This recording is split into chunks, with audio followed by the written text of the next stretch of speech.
I got no voice again. It's been a long day. Of course, I didn't talk much today, but anyway. Land acknowledgement. We'd like to begin by acknowledging the land on which we gather today is the land traditionally used by the Anishinaabe, Haudenosaunee, and Chinootan people. We acknowledge the enduring presence and deep traditional knowledge and philosophies of the Indigenous peoples with whom we share this land today. Are there any declarations of a pecuniary interest in accordance with the Municipal Conflict of Interest Act? Seeing none. Presentations. We have delegations this evening. I'll need a motion that the Council of the Township of Wellesley accept Adam Fraser, Kevin Marshall, and I believe there's one more person. Chantel Thompson. Wait a sec, where am I? Mary Lichty-Neeb and Joanne Stewart as delegations. Can I have a motion to that effect? Councillor Brick, second by Councillor Herget. All in favor? And we will start with Adam Fraser and Kevin Marshall and Chantel.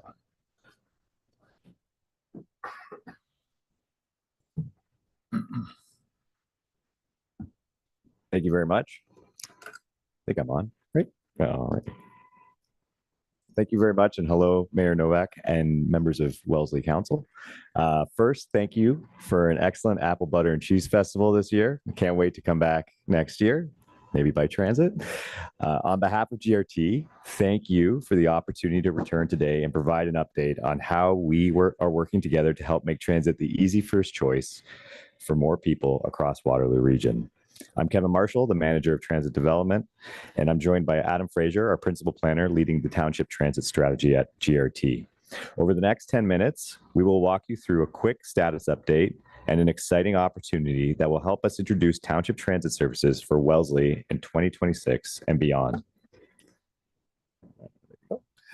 So our presentation today will recap GRT's business plan, particularly around the Township Transit Strategy. We'll highlight what we heard from residents through our business plan outreach, and we'll introduce the Ontario Transit Investment Fund opportunity, our proposal for new services for Wellesley, and next steps for our application. Almost got it. There we go. First, I'm excited to share that GRT's business plan was approved in June. The GRT business plan is made up of three major components. We have our conventional bus and train plan. So this is a lot of the services we offer across the core areas of Waterloo Region. So our conventional transit lines, including ION LRT. We have our specialized transit plan, which looked at how we deliver specialized transit services. So Mobility Plus and Kiwanis Specialized Transit, and where the future of those services go.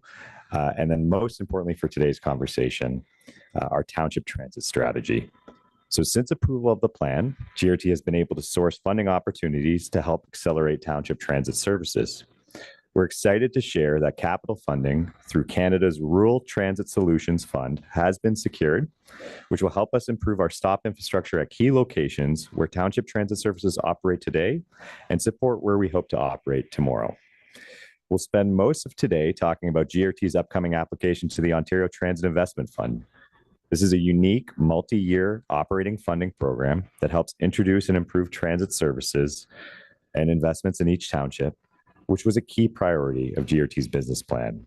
So I'll hand it over to Adam Fraser, who will walk you through the Township Transit Strategy and what we hope to offer in Wellesley with our successful OTIF application. Here you go, Adam.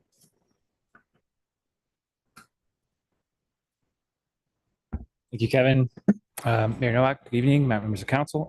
I'd like to start with a bit of a story. I'll try and keep it brief, but I'm actually a graduate of Linwood Public School.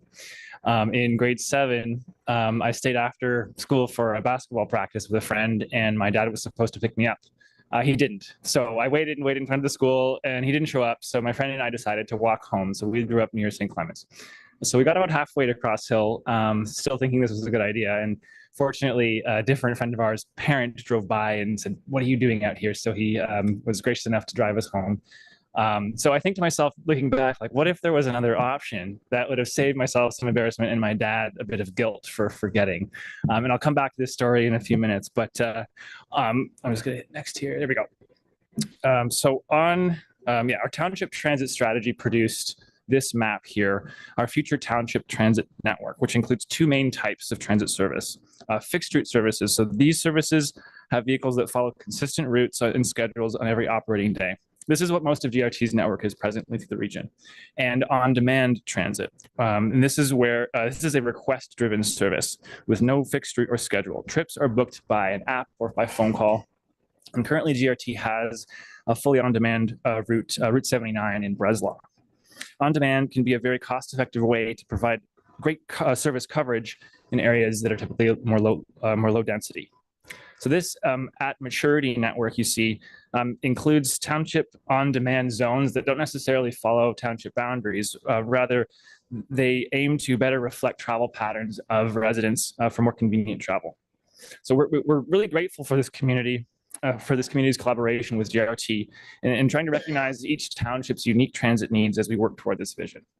At maturity, a key goal is to provide transit services in some form to all Waterloo Region residents to better access essential services and employment opportunities. There were key themes we heard through our township transit strategy, where folks want to get to, what time of day, is it weekday, is it weekend? We heard stories from how transit could impact folks in the community. I'll give you a few examples. I spoke with a business owner who has issues hiring. And it's not that they couldn't find suitable candidates, it's that they couldn't find someone that had reliable transportation. So they could find someone potentially in the city of Waterloo or Kitchener, but if they didn't have a car, there was no way to actually get into Wellesley. So it's kind of inverse to where my mind was thinking about bringing folks from Wellesley into the city. But in this business owner's case, it was actually getting talent from the urban areas out into Wellesley. Also spoke to some families with high school age kids who may be involved in extracurriculars or want to get a part-time job that as a parent, taxiing kids to all these things is a lot of time. Now, transit may not be able to resolve every case of need, but if it can, provide some relief for a parent, it's a lot of time given back to the parents, which is, I think, a great opportunity. And then another example of young adults, high school age, interested in staying in the region for post-secondary, and then possibly staying at home and commuting into a post-secondary institution. And in our region, post-secondary tuition includes unlimited transit. So the opportunity to stay home, keep costs low, is something that would be possible with transit here. We also had folks interested in service costs, of course, what the tax implications would be on the regional tax levy, but also what the fares would be. In other parts of Southern Ontario, rural transit can have a higher fare, just given the costs of running the service. And I can answer that question now. Our intent is to have the same fare region-wide. And then that kind of covers a bit of who we heard from, but I will also mention I did receive a few phone calls from members of our Mennonite community that expressed interest in the service. And it's a bit of a wild card that I know that there's more feedback out there that we haven't necessarily received. So this could be something that we see as a ridership generator that we really don't quite have our hand on the pulse of, but very interested to see where that goes. We also heard from specialized transit customers. This is through Kiwanis Transit, and wondering how this service may be another option for them.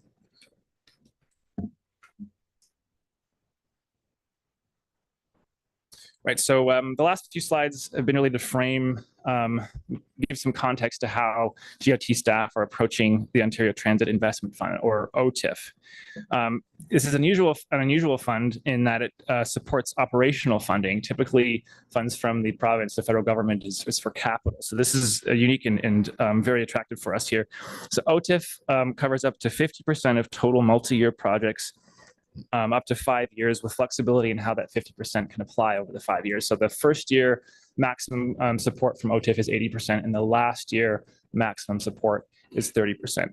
Now, our recommendation is to submit a phasing plan guided by our township transit strategy to meet the funding principles: integrated, coordinated, and sustainable. Phase 1 of our proposal for fall 2026, we're looking to launch transit in Wellesley. This would include a fixed route connecting Wellesley Village to Conestoga Station via Cross Hill, St. Clements, Heidelberg, St. Jacobs Farmers Market. And this captures over 50% of Wellesley Township's population.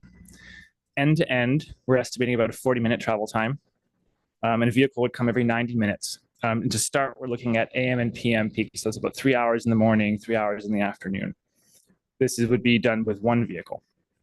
This is also complemented by a what I'm calling a all Wellesley on-demand zone, and I'd like the clicker to. There we go. So this would capture the rest of Wellesley Township and would offer key transfer points along the fixed route as well as in neighboring communities like Elmira. And the timings of that service would be coordinated with the fixed route. And again, one vehicle would be provided there. In terms of vehicle size, the maximum would likely be what we call a cutaway. It's a 19-passenger accessible vehicle. It's very similar to vehicles already being used by Kiwanis Transit in this community. Is there a spot I can point the clicker? It's more reliable. Okay, thank you. Phase one budget. So looking at the first 2 years of funding, we see a fairly marginal service cost in year one. This is due to service launching in the fall. So it's only four months worth of service at 80% support from OTIF. Year two captures a full year of the service with a modest step down in OTIF support. On an annual cost per household basis, we're looking at about $2 per household in year one and about $7 per household in year two. And that would be part of the regional tax levy. Oh, perfect. Thank you. In phase two, spring 2027, we'll be looking at completing a commingling needs assessment. Commingling means using the same vehicles and drivers to serve both specialized and conventional on-demand transit customers instead of serving them with separate fleets. So GRT is in the process of procuring a technology vendor to modernize our specialized transit service and also prepare us with the ability to commingle. Once that modernization project is complete, we'll be looking to leverage this vendor to help us understand what the feasibility of commingling is and what our needs may be and what cost savings we can realize. Thank you. In phase three, targeted for 2028, we're looking to expand service with on-demand transit. So for Wellesley, this would include shifting our phase one zone that was bounded by the perimeter of Wellesley Township, shifting that to match the image shown here to zone one boundaries and the addition of zone two. So zone one and two include portions of neighboring townships, and that's where there would be a cost share. So that's allocated appropriately. And so you can kind of see our mature network coming into form. Now, our OTIF application would seek maximum funding, assuming no commingling, which is consistent with our township transit strategy. However, we do anticipate that needs assessment will provide clarity on the opportunity to implement commingling and the cost savings we hope to see there. And this is something we would coordinate with the province through our funding and how the funding is used, and also coordinate with our township stakeholders. So we will be back. We intend to come back at least every phase milestone that we hit and provide updated numbers and hopefully ridership data that would help refine our numbers here, estimates. Next slide. I can try. Oh, that's good. Looking at 5 years of our funding proposal, we can see phase one service hours bump up in the first few years and then plateau, while new costs start low and progressively increase as OTIF support decreases.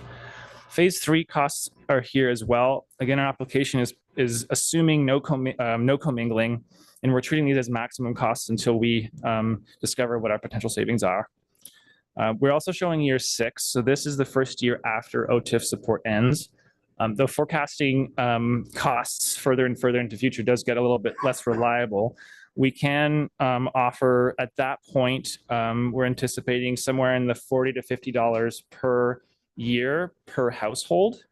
And as stated earlier, as we reach these phasing milestones, we will come back and provide updates. Next slide. Yeah, thank you. As a sort of OTIF timeline summary, right now we're working on our application. We are looking to next month through the regional plan and budget process to submit in December, and then hear hopefully our successful funding in the spring, and then work through phasing as presented. Thank you. I will now pass it back to Kevin. Thanks, Adam. I'll be very brief.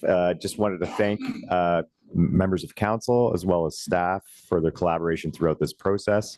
On the next slide, we just quickly highlight the next steps that Adam talked about here. So again, December 2nd, we bring this forward to regional council, to regional council committee. There we'll be seeking endorsement of our OTIF application and submission, which we plan to do immediately following the region's 2026 plan and budget approval on the 16th. So for context, we're meeting with each township. We met with Wilmot yesterday. You find folks tonight, and we have 2 more planned for later November before we have that meeting with regional council. The next step that's not shown on this slide, in spring of 2026, as Adam alluded to, we hope to have an update on what we're hoping is our successful OTIF application. We'll present back to each township with information about that award and our plans for service launch. So what we commit to is to keep this discussion going. We found this has worked really well to have the opportunity to connect with each township and provide these rolling updates as we move through this exciting process. So thank you for your time, and we're happy to answer any questions you have. Okay, it's pretty exciting. So I do have a question, but I'm going to defer to council first. Yes. So year 1, you have about 1,032 hours. Year 2, 3,000 hours. How do you triple the hours? Do you add a second vehicle, or like it's a 90-minute round trip? So I'm just wondering. Thank you through Mayor Nowak. The first year, 2026, because the service launches in the fall, we have about 1/3 of a calendar year of hours. So year 2 would be fully annualized, service hours. So I think the math would work out that way. Any questions? So I know you're ready for this one. Once fully implemented, and now today we just passed at the region, we passed the application to go forward, not the application, but the process to go forward with the LRT to Cambridge. I'm sure people were excited about that. So what's the fee again? So it's $6 to. So through you, the price of a fare today, cash fare would be $4. $4. If you have our fare card, or now we're available on it, we have a mobile payment app. It's $3. I'll call it the quote ticket price now is $3 per trip for a 2-hour window of travel. Okay, 2 hours. That's important. So for $4, eventually, a person in Wellesley can get all the way to downtown Cambridge. Is that correct? You are correct, sir. So I've looked up the numbers to double check. So based off of today's council's decision at regional council, with advancing towards a stage 2 LRT extension to Cambridge, that line between Fairway and Ainsley is about approximately 30 minutes of travel. The existing line is about 45. This service here is a 40-minute trip. So you could connect from the very end of the proposed route we shared on the map here today in Wellesley. It's a 40-minute trip to Conestoga Station, and you would be able to get down in 75 minutes to the very end of Cambridge. So all within approximately a 2-hour window. So you would have a valid fare, effectively get end to end. With those transfers all covered under that $4, or in the case we encourage everyone to get a fare card or use GRT Pay to save even more money at $3. So this is a substantial opportunity to connect communities across Waterloo region to every other community. Yeah, I mean, I think it was discussed at region today about the need for students wanting to go to post-secondary school and to get into the town. The need for not a second car or a third car in some cases. So I think it's got a lot of promise, and certainly looking forward to having this implemented. Any other questions from council? Yes. 2 questions. The service schedule, is it a 7-day-a-week service schedule or just 5-day? I'll let Adam talk about our first phases of this and where we hope to go.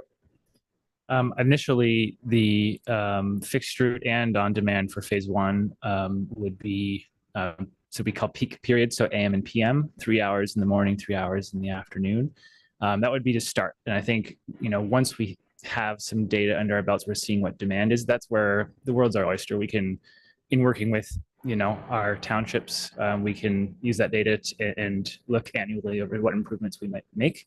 I know through other feedback we heard, particularly around the St. Jacobs Market, for instance, Saturday service is something we would see as we imagine would be an interest and something we were aware of that we might see interest on. So we build from there. The second question, so with LRT kind of progressing through Cambridge, it's going to come at a high cost. What role does the township play in covering that cost? So you don't have to worry about that. I think that the key message from today maintains, and in that report, is that the townships do not pay for the operations or capital investment in rapid transit in the core area. Thank you. That was quite emphatic today. I think Mr. Spooner said it's area rated, so we're not involved in the funding of that. And none of the townships are, as far as that goes. And that's the way it's been all along. So, any other questions? Okay.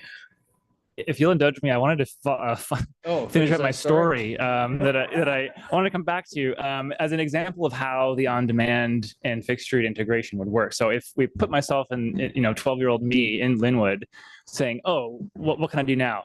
If I had an app, I could go on the app and say, pick me up now, make a request for the on-demand service. And I would get through the app a pickup window saying, the vehicle might be floating around Hawksville or something. It would give me a pickup window, and it would arrange that so that if I say was taken to Cross Hill to get onto the fixed route, it would arrange it so that the drop-off time would be around when the bus is coming through, so my transfer window would be fairly short. Transfer and then get off in St. Clements. So the transfer window the pickup window, it aims to be within about a 30-minute window, but it really depends on vehicle availability and if the vehicle's been booked. But it's kind of in this dynamic optimization sort of setup that I think in that case I would have gotten home a bit faster than walking. Yeah. But anyway, thank you.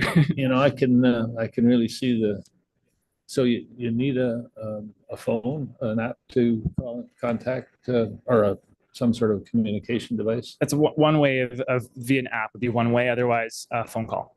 A phone call. Oh, so you can phone in as well. Yeah, we knew that was important because one of our initial surveys asked actually about cell service in rural areas, and some areas don't have it, but also cell phones aren't owned by everybody, and so having that option there is important. I tend to think that the Mennonite community might be pretty good customers for especially for the on-demand. We're hoping, and that'd be a really nice surprise to see more demand. And our numbers are fairly, I would say, conservative in terms of our ridership estimates. So I'm hoping to see more. So one thing I'd written, so on-demand now, if the on-demand increases to a point where would you consider rerouting and not taking off the on-demand and putting a fixed route on that at some point in time, or is that not a possibility at all? Yeah, I think the data would really drive options. Yeah, I think it's too early to say what that would be. I'd rather wait till we have more data to build from that. Yeah, but I would imagine it'd be possible. Anything's possible, I guess, isn't it? I mean, with more money, we can do lots of things, but it's a limited resource. Yeah. Okay. No, any other? Oh, just a sec. Can I jump in on that point? You sure may. Mayor Nowak, actually, something like that exactly has happened in Wilmot. So Wilmot, we have Route 77 that's currently operating on a fixed route with several on-demand zones.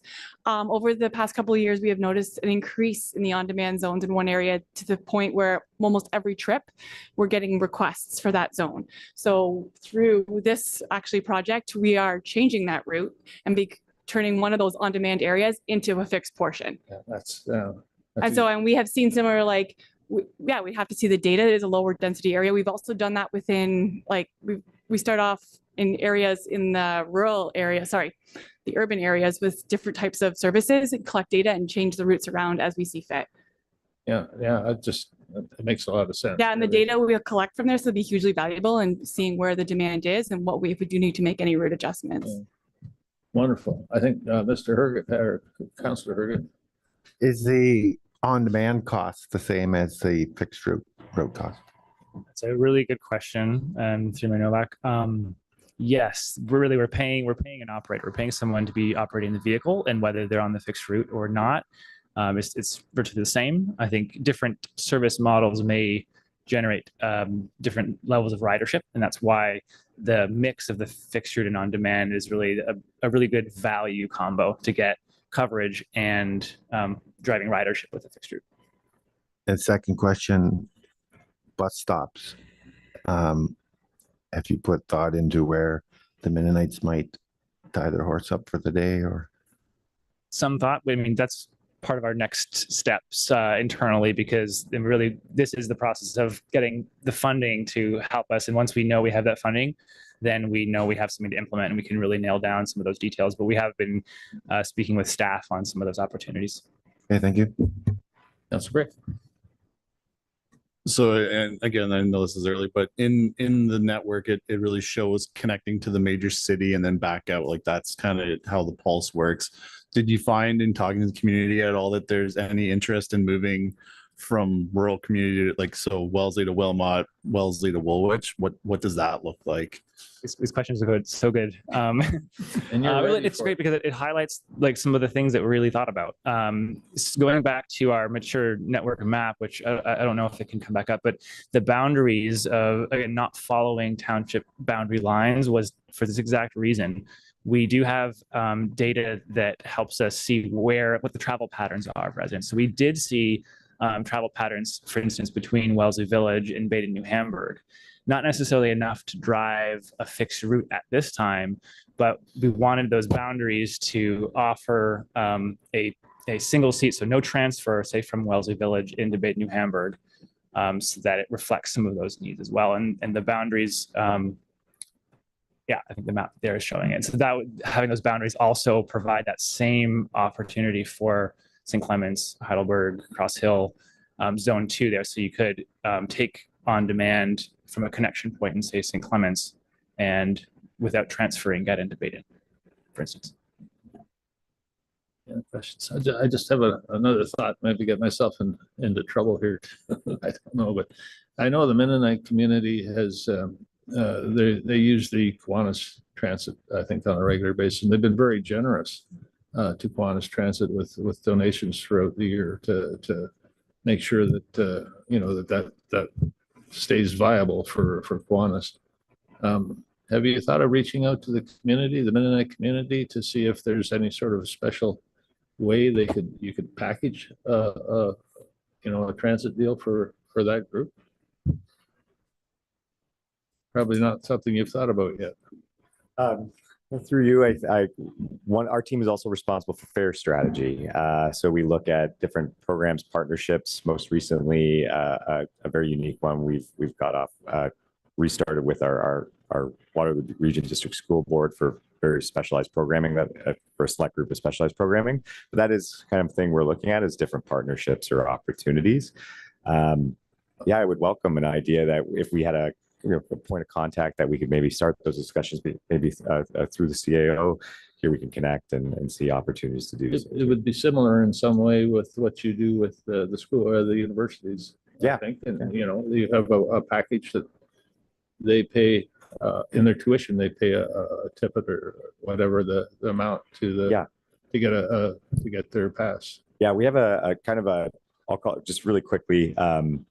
And to a point earlier, for the rider, if you're on Flex, if you take our Flex service, it would be the same price to start your trip there versus on our selection. So on the one end is our cash price or ticket price. Then we have unlimited monthly pass prices. For workplaces, we offer a corporate rate based off of a broader program opportunity we call TravelWise. So it's sort of our base business account programming. And we have a dedicated business account program that looks at larger volume and commitments, which is mirrored off of that UPass program, which is a mandatory, everybody participates in that at the student level. So we have this sort of sliding scale of opportunity. So whether it's a corporate program, a business account program, I know those are very similar language. We can work on that, but I think there is an opportunity there that we could definitely explore either with key employers or with community group too. Yeah, maybe we could help facilitate some discussion along that line. Thank you. Thank you very much. Any other questions? Okay, well, thank you so much for a great presentation, and look forward to hearing the positive results from your application for funding. So thank you. Okay, we have Joanne and Mary with regard to the fall fair.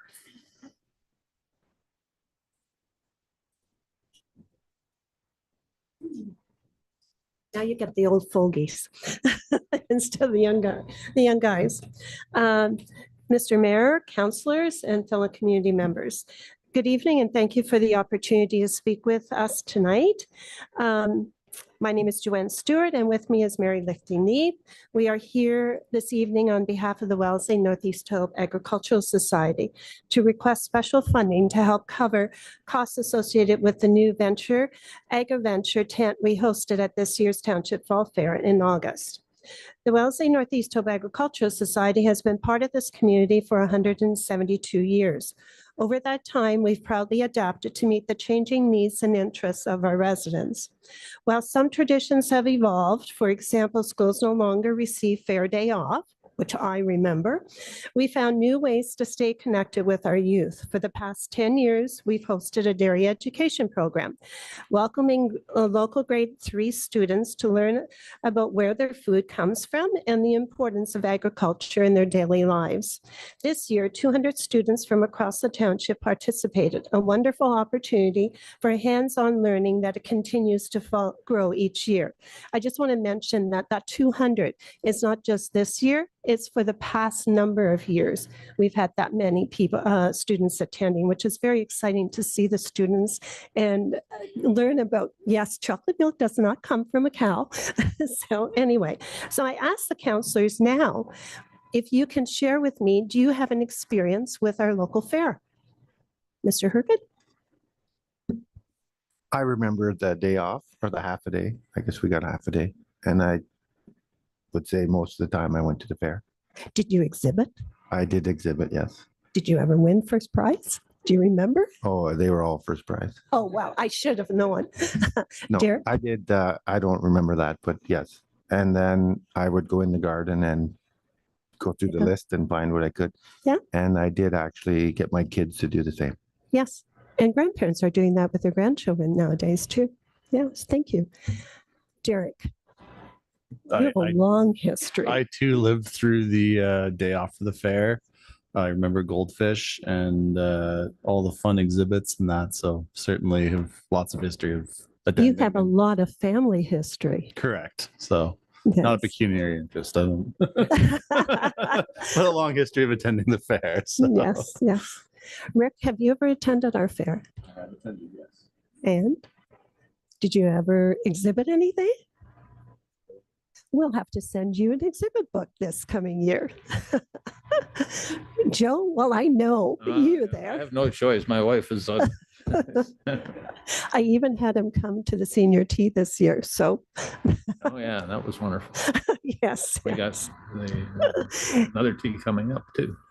Amy, No, I have not attended the fair. we're going to have to look after that. Shelley, Yeah, I attended the fair as a kid and because we had the half day off, I went to Linwood Public School.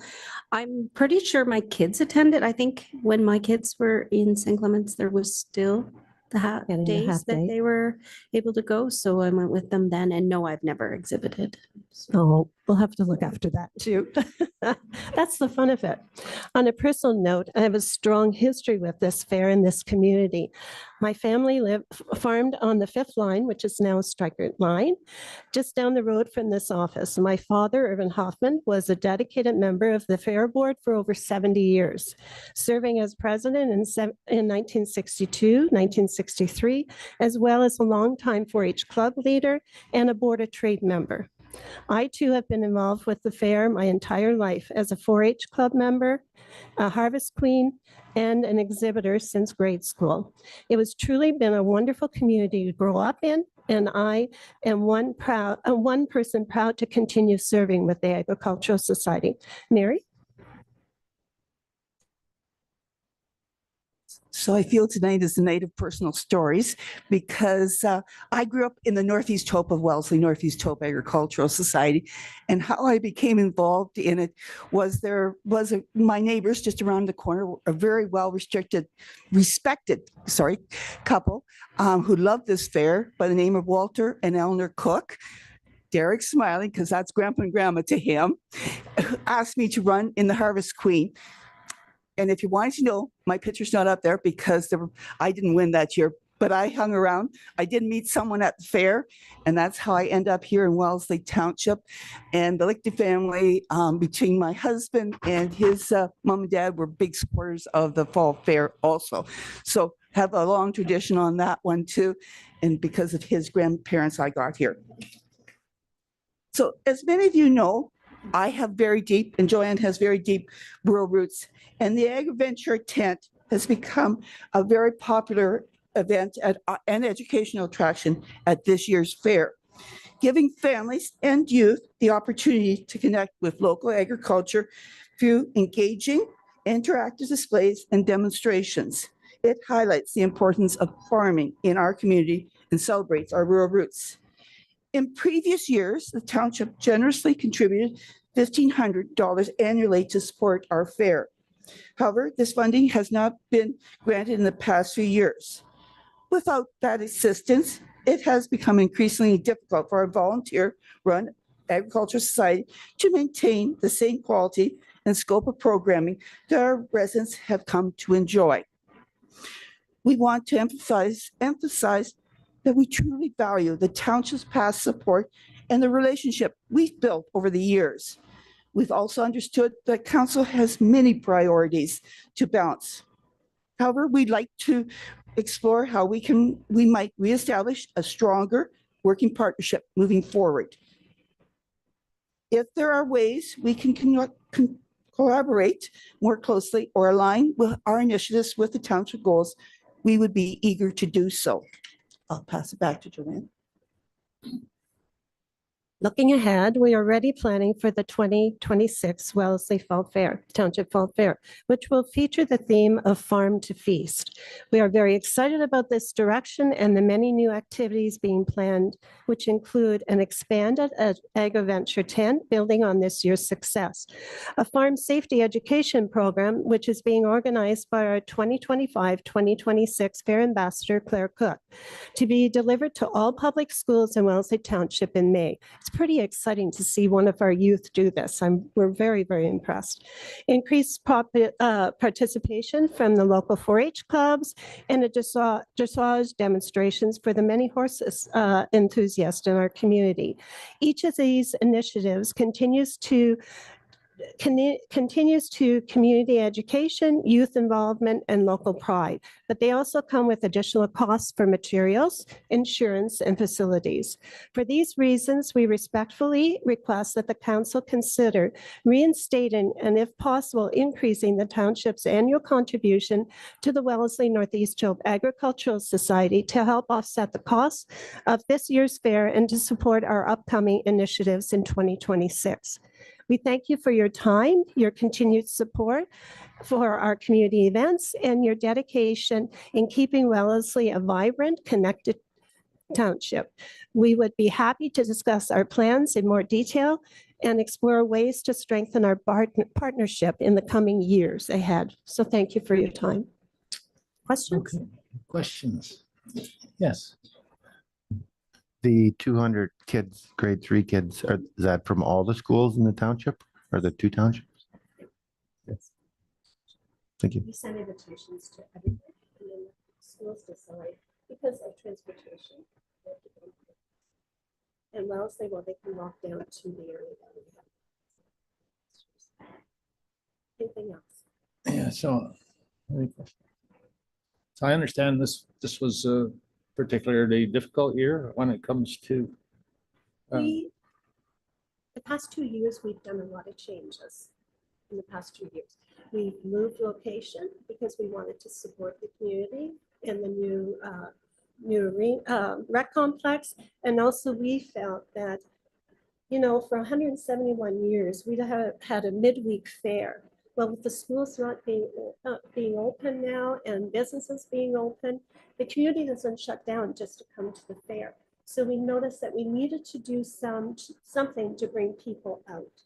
And so it was decided by the board to pick a date, the fourth Friday and Saturday in August, which we made sure that we were not infringing with any fairs in a close proximity. The closest fairs are Woodstock with that date and Palmerston. We really don't draw from those areas, so we weren't affecting Tavistock, New Hamburg at all, or Cambridge either. So we decided on that. So we wanted to make sure that we had attractions to bring people in. So we spent roughly $10,000 above our usual budget to be able to attract people and bring families in at a cost that was not going to be difficult. Like anyone that's gone to New Hamburg Fair, from someone who has also been to our fair this year, they said, we had 2 children, we spent over $100. We can't afford to do that. So we're trying to keep costs down so our families can come and enjoy it. But with that, we're incurring costs and we rely on our community. So we're looking for sponsorships. If you know of any organizations, farms, companies in the area that might be interested in our project, we greatly appreciate it. And that's why your assistance would be greatly appreciated. So, Does that help answer? I can tell you off the top of my, I have the figures here for the Ag Adventure tent this year, just to give you an example. To rent the tent, just let me, I had it here. To rent the tent, it cost $2,200. Thank you. There it is. $2,243, and the supplies for the inside were $1,041.67. So we're looking to improve that because it was such a big hit. The families and the kids really enjoyed it. They didn't need to do anything. So one of the things we're looking at that another fair had done is they had a small calf there and had bottles so that the kids can go and feed the calf with the bottle, which would be pretty exciting for them. So yeah. So that's just an example. But with that, the farmers need to have transportation to bring the items there. For a petting zoo, organizations and companies want to have a cost for their transportation and in bringing the animals in. So those are basic. Does that answer your question? go ahead, Karen. I have a question and maybe I'll go over to Jeff on this one. So we funded, I'm just thinking recently, like the parades, we've offered donations through. I don't remember exactly how much is in that account, but would this be something that we could fund similar through that avenue? And do we have a balance in that account that would support what we'll say at the $1,500 ask? Thank you. Okay. Yes, Councilor. I'd make a motion get on the table. So I make a motion that we support the Wellesley Northeast Fall Fair with the $1,500 request for this season or this fair, and then look at opportunities to work with the fair for future contribution. Okay. Can I have a seconder for that? Very good. Any further discussion on that? Would you like me to read the motion? Yeah. Is that clear? So that the Council of the Township of Wellesley approve a donation in the amount of $1,500 to the Wellesley Northeast Hope Agricultural Society to support the 2025 Wellesley Township Fall Fair to be funded from the donation account. Any other questions? Yes.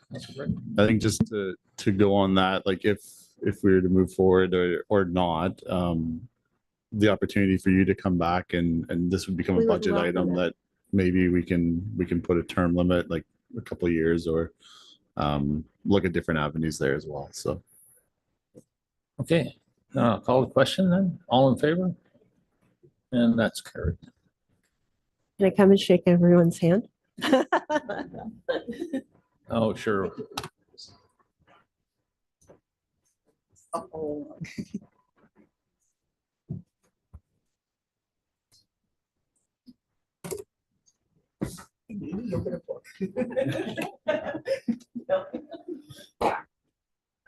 Okay.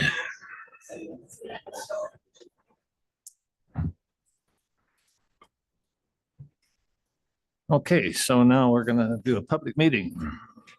I'll need a motion that the committee of the whole meeting adjourned to hold a public meeting with respect to proposed revisions to existing building permit fees for 2026, moved by Councillor Wagner, second by Councillor Brick, all in favor, and that's carried. Would the clerk please advise the method of advertising?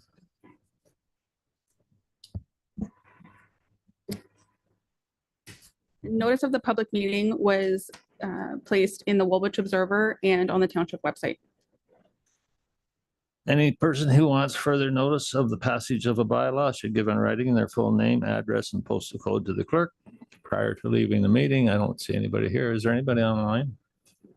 Nobody online. Okay, so that's not necessary. And I'll ask our chief building official, Daryl Denny, to bring forward the presentation. Thank you, Mayor Nowak. I will try to keep this brief because it's very similar to a public meeting we had in March of this year already. So the purpose of the meeting, just as a reminder, is to inform the public of any changes in fees relating to the enforcement of the municipality's building bylaw as per section 7(6) of the Building Code Act, and to receive input from the public prior to making changes to the proposed permit fee structure. There's some basic principles that we follow regarding building permit fees. The total amount of fees authorized through a municipal bylaw must not exceed the anticipated reasonable costs of the principal authority to administer and enforce the Building Code Act, i.e. don't charge $25,000 for a backyard shed, unless it's really, really big. A reserve fund may be established for any purpose for the administration and enforcement of the Building Code Act. And as previously mentioned, the fees were last adjusted in March of 2025. Very basic reasons for the permit fee increase: historical and inflationary pressures, and long-term review, the long-term scope and review of the permit fees. So the proposed adjustment is the same as we've proposed the last several years. It's a 5% indexing of all the permit fees proposed. We looked at it very strongly in 2021 and came across the idea or the need for that 5% over the next 5 years was sort of the anticipated range, with a review being done year over year to ensure that that 5% was still needed. And this year, again, we are saying, yes, we believe it is still needed. The intent of the proposed increase is to, in part, is to help maintain a reserve fund within 1 to 1.5 times the building department's annual operating costs, preventing any future reliance on municipal tax subsidies, which we don't want. And again, this chart was presented very little change from March, but what we're trying to do is take the edge off of our slow years, and we are hitting, we do have less permit activity the last several years, less residential starts. That's not very similar to the rest of the region and a lot of the province right now. So the upper chart just showing how the 5% increase over the last several years plus the proposed is keeping us from the lower chart, which with the green triangle there, just showing if no fee increases were done, how the reserves would be drawn from and depleted in a quicker manner. So the next steps are to review any comments and input made by the public and apply and include, if necessary, any revisions to the fees and charges bylaw being prepared for council, with approval in late November, coming back with the rest of the fees and charges bylaw, and implementation for January 1st, 2026. Any questions from council? Yes, Councilor Breck. Thanks for the report and that. So I think there's a lot of good information in this report, and just kind of curious. So we've had the 5% increase, which is obviously higher than inflation over the past couple of years, or keeping up with and over and above. What do you anticipate kind of going forward? And I know it's hard to model, but do you anticipate a continuation of us being above inflation, or? So this is what I anticipate, or just looking into that crystal ball, albeit foggy sometimes. I think we'll be aiming to hit that last year at 5%, that to complete the 5-year overview. And after that year, and with the construction industry slowly picking up 2-3 years out, we may be able to, at least for the interim, stay with an inflationary rate, like CPI type rate, whatever that may be. So 3%, 2%, 4%. Over a few years. Again, the unknown is some major construction boom or an Amazon type project that lands on the desk and brings in a large volume of permit fee. That's where you may not increase fees, inflationary or otherwise, for 2 or 3 years, similar to sort of what occurred between 2015 and 2019. Yes, Councilor. Just one question as a follow-up. So, and I know we have another number of residential builds kind of on the docket in the town of Wellesley coming up.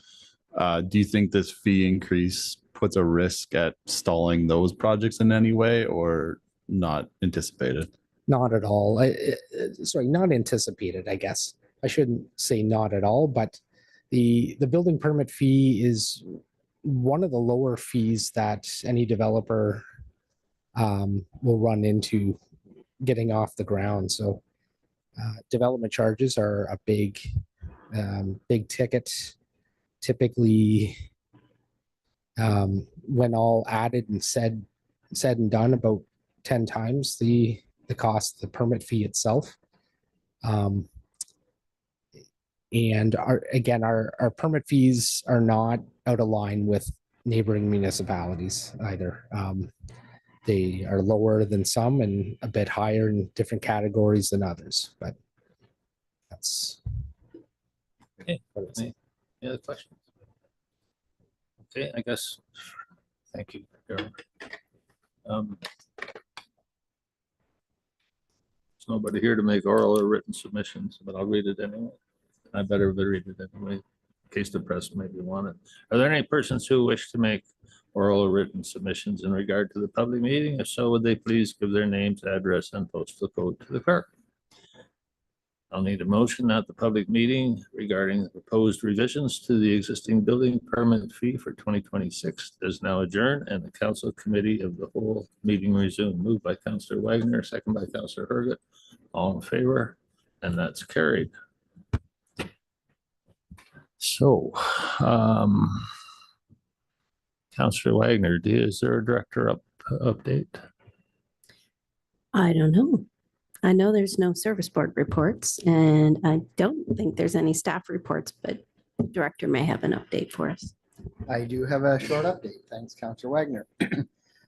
Fall programming continues. Our fall program participation numbers from September 1st to October 31st are as follows. For paid programs, we've had 343 participants. For free drop-in try-it programs, we've had 82 participants. And for Pickup Hub drop-in programs, we've had 445 participants, and those are numbers for the last 2 months. Although most of the programming does take place at the Bill Gates Recreation Center, we have been running programs at all the other community centers, including Hawksville, Linwood, and St. Clements. Staff continue to look for instructors and new program ideas. So please reach out to recreation@wellesley.ca if you have any suggestions for new programs. The Wellesley Applejacks have begun live streaming their hockey games. This past Saturday night was their first game with their new camera setup. The Wellesley Lions Club recently hosted 2 events, the youth dance where they had approximately 135 kids. That was a youth Halloween dance, and the taco night where they had approximately 100 people attend.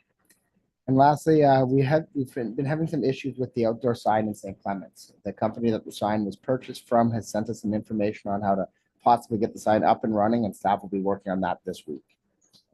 I'll take any questions if there are any. Are there any questions? Okay, seeing none, that is it for recreation. Planning and Development, Councillor Brick.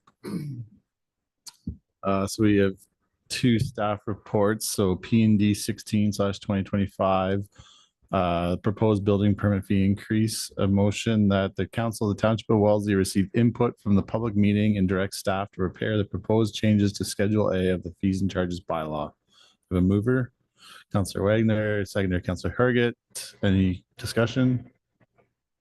Seeing none, call the question. All those in favor? That's carried. P&D 17/2025, report on fees, the building department for information. Recommendation of the Council of the Township of Wellesley accept this report for information. Do I have a mover? Councillor Herget, seconder, Councillor Wagner. Any discussion? Call the question. All in favor? It's carried unanimous. Oh, sorry. Daryl, do you have anything to bring? Nothing additional. Thank you. Moving quick. Any other questions? Seeing none, I'll call the question. All those in favor? Carried unanimous. I don't know if there's a director update at all. Very briefly, on behalf of Mr. Van Hinty, just a reminder or upcoming, there's a public information session regarding the official plan and the transportation and mobility master plan next Wednesday night in Cross Hill here at the Mennonite church. So beyond that, there's no additional updates. Thank you. Any questions? Seeing none, that concludes planning and development. So property and fire, I can take that one. I'm sorry. Did I miss road and bridge? Sorry. It's been a long day. Thank you. I don't see the director, so I guess we have nothing unless someone is filling in for him. I did not receive any additional report from Director Cook. He is off on vacation for a couple of days. But as Daryl just mentioned, the Public Works Department is part of that public session with the Transportation Master Plan that will be happening next week.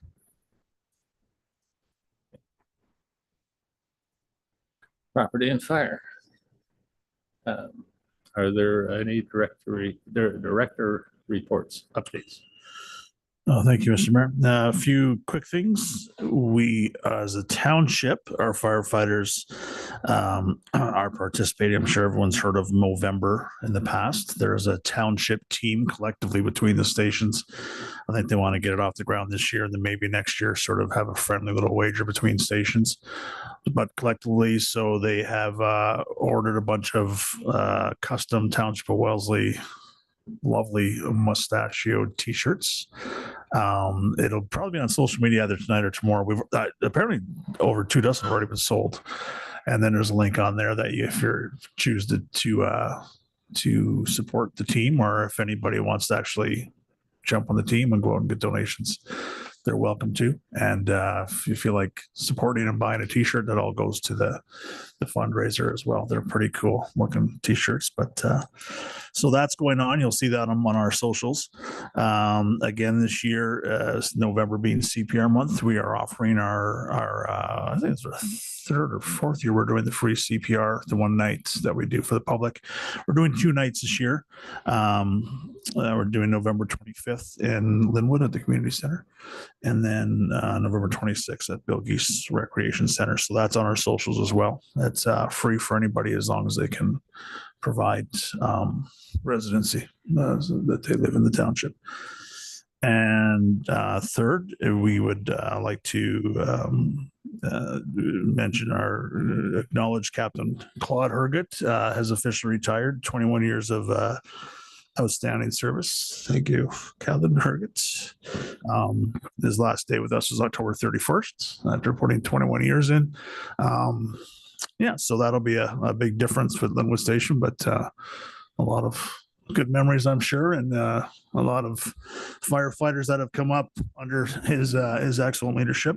And then lastly, to that, leaving us with a captain opening, we have backfilled that, and that we put that back in Linwood.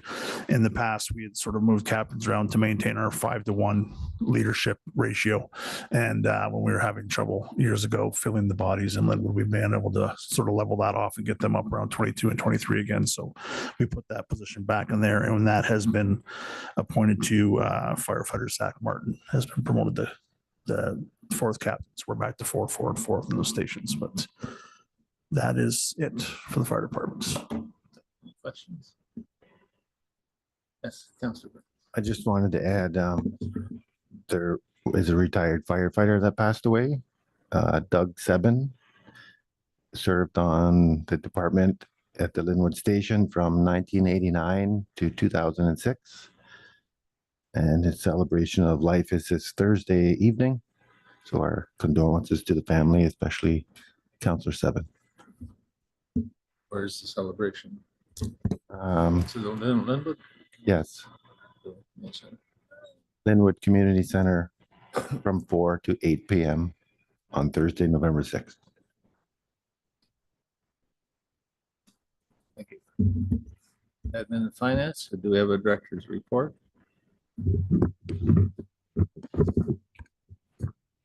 Good evening, councilors and mayor. A couple of small updates this evening. We are continuing to recruit for a deputy clerk. Application period has closed, and we'll be reviewing resumes and scheduling interviews for later this month. Amy's indicated that we have a good candidate pool. On the finance side, budgeting continues to be a priority for the department. We have a new challenge this year of funding the asset management plan while keeping the increase as low as possible to the residents. And just a quick update that we're making good progress. So happy to take any questions if there are any. Okay. No questions? No, I better. I wouldn't tell you. Yeah. Well, I know a lot of the other municipalities have come up with their projections at possible increases. We're better than they are. We're better. Okay. We'll leave it at that. I don't want any questions? No questions. Okay, information, unfinished business. Anybody? Next meeting, November 25th, 2025, 6:45. Budget meeting, November 27th, 2025, 9 a.m. Budget meeting, December 4th, 2025, 9 a.m. Motion to adjourn, Councillor Wagner, all in favor, and that's carried.